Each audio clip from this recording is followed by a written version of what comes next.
بسم الله الرحمن الرحيم. مكتبة الصوت الإسلامي على الشبكة العنكبوتية تقدم شبابنا يموتون على غير لا إله إلا الله. شبابنا يموتون على المعازف والألحان. خانتهم الأغاني، غرتهم الأماني، وضحك عليهم الشيطان. روى لي أحد الثقات قائلا: شهدت حادثا شنيعا في يوم من الأيام القريبة الماضية. سيارة مسرعة ارتطمت بعد تقلبها بشجرة من الشجرات، فاجتمع الناس من حول السيارة المنكوبة، وكنت معهم يعني صاحبي.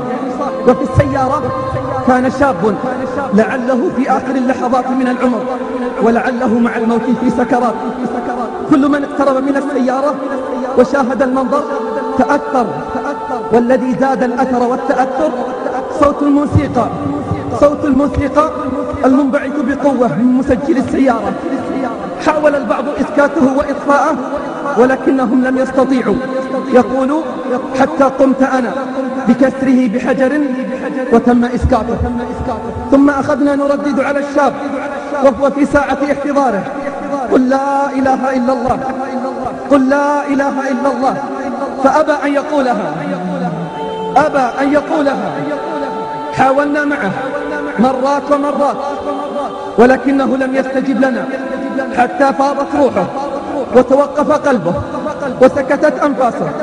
وفي تلك اللحظة الحرجة، ساعة خروج الروح، في تلك اللحظة الحرجة انطلق صوت نفس الأغنية التي كانت في مسجل السيارة من جواله الذي كان في جيبه. انطلق صوت نفس الأغنية التي كانت في مسجل السيارة من جواله الذي كان في جيبه.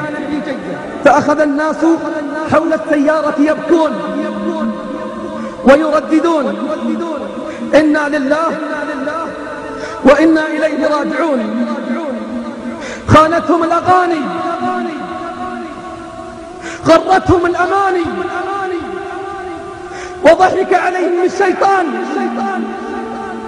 شبابنا يموتون على غير لا إله إلا الله. شبابنا يموتون على المعازف والألحان.